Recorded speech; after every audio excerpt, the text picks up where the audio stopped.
Hi, and welcome to That's So Nova. If this is your first time here, welcome. If you're a returning subscriber, thank you for coming back.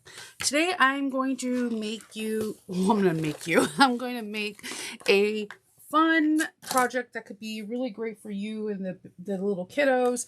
We're going to make some trick-or-treat bags. Now, with me, usually my trick-or-treat bags wind up also being doubled down as grocery bags for the rest of the year. I just love Halloween, so any print I get like that. So this time I'm working with a print that is 16.5 inches wide by 16 inches long. And as you can see right here, there is a 1-inch mark that I drew on both sides. And I'm using clear TPU. It's not really translucent, as you can see, because it has a white backing, but it's this really cute ghost print. So I'm going to take one of these, and what you're going to want to do is cut out 2-inch squares on each piece for the bottom. And then we're going to also have some nice ribbing, not ribbing, I'm sorry.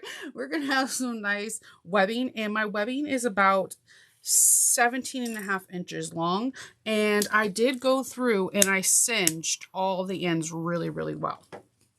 So the first thing we're going to do to prep our bag before we put our handles on is we're going to go back to that 1-inch line. We're going to take some double-sided tape because I want it to have it look like it is lined, but it's not. When I get really cool waterproof like see-through vinyl that has the white backing, I actually really like it because what this does, it looks like it's lined when it's not. So, and it's nice and smooth too. So to give it that really, really nice finish, I'm going to take this double-sided tape and go to this line that I drew. You don't have to do yours bright orange. I did mine so that way you'll be able to see it. And look at that. That's super cool. We're making like a little bit of a faux like finish ending. And we're going to top stitch that at 1/8 of an inch. I always back stitch really well at the beginning and end.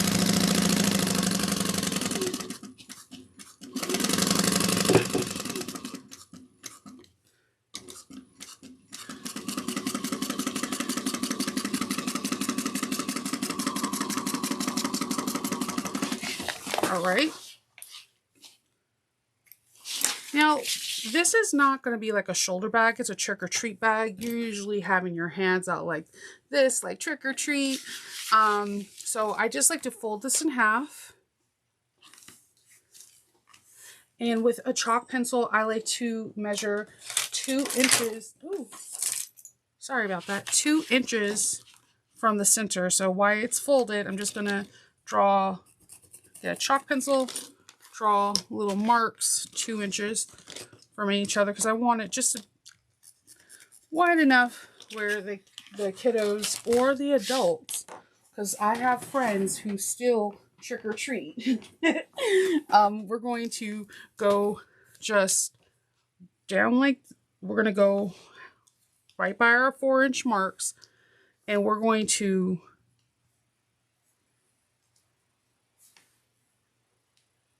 have it flush.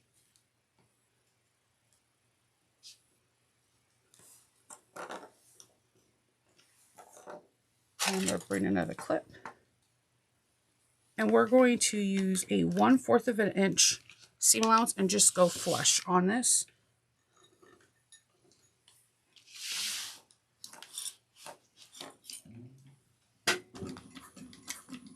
Back stitch really well and just go over the webbing.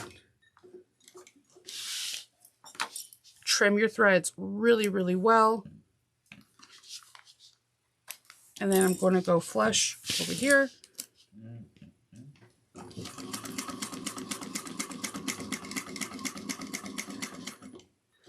Now, you can leave it like this because, I mean, you're stitching, it's going to hold just candy. But you're like, Shanova, I want that extra reinforcement.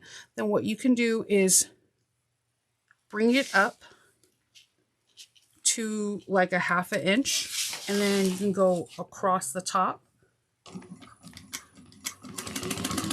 with a top stitching of 1/8 of an inch. And you have the look of a nice folded over webbing, and it also encases the raw edges. But I am really adamant about singeing your webbing because seatbelt webbing can fray. You can put some fray check on the back if you wish, but it shouldn't go anywhere. All right, so we're finished with one side. Look at how fast this project, this is why I'm saying this is a great kid project too. And because of the white, you can write someone's name in the back too with like a permanent marker, like, oh, this is Kendall's or this is Nova's. So we're gonna do the same thing. We're gonna cut out our 2.5 inches. We're gonna go get some double-sided tape.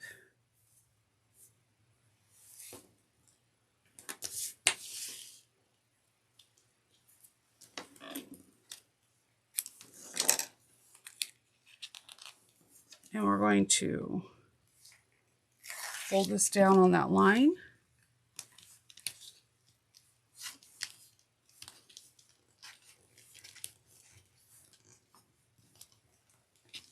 And we're going to top stitch using 1/8 of an inch, back stitching in the beginning and end.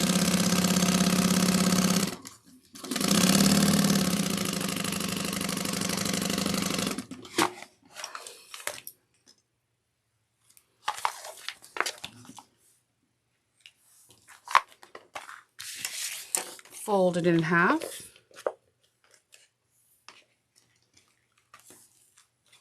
Make our 2-inch marks from the center with chalk. It's a little harder on clear vinyl. That's why I recommend chalk, because it just wipes right off. And I also recommend, like, you know, 2-inch or 3-inch, so that way it's very easy to find your placements. We're gonna have our raw edges flush, and we're going to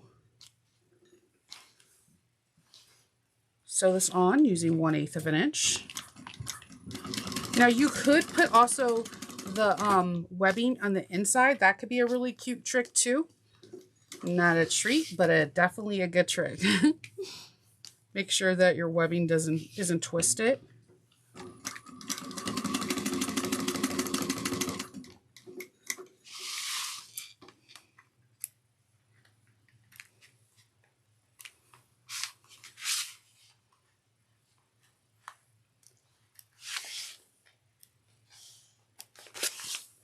Getting all those threads, and then fold it up and top stitch.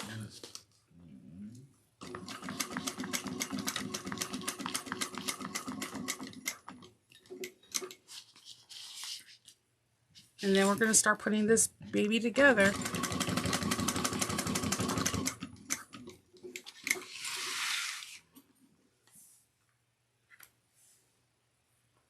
I'll have a link in the description section on where I got this beautiful clear vinyl. Well, not really clear. I don't know what you would call it. Like a... I'm not too sure. It's sticky. We're going to place these right sides together. And we are going to sew using 3/8 of an inch. Back stitch really well at every seam that you start and stop. So we're going to go down,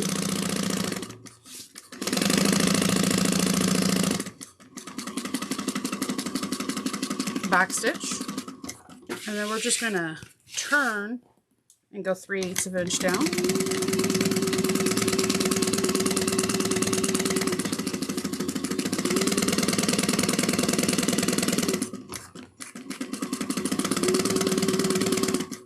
And then we're going to turn, back stitching,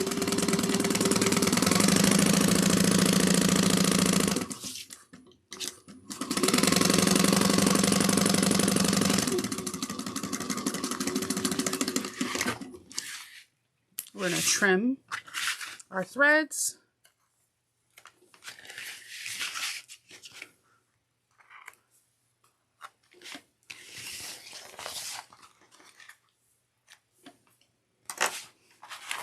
We're going to open up the side of our bag, and we're kind of going to box these corners.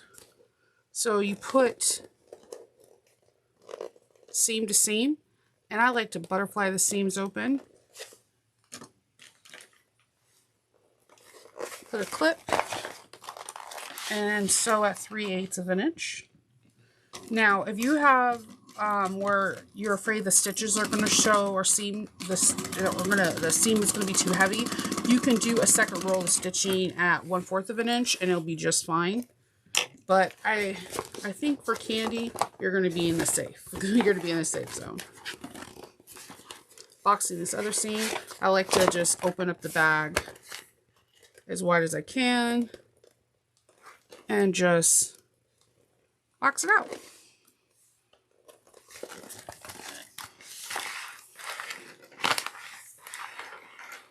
Three-eighths of an inch.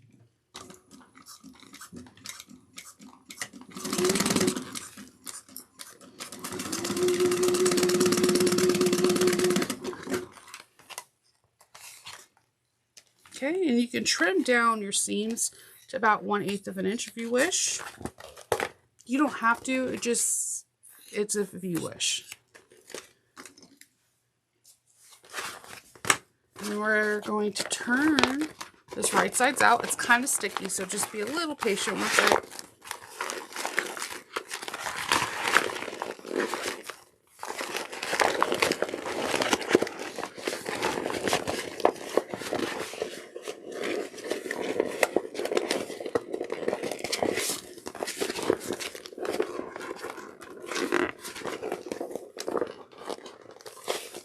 How fun!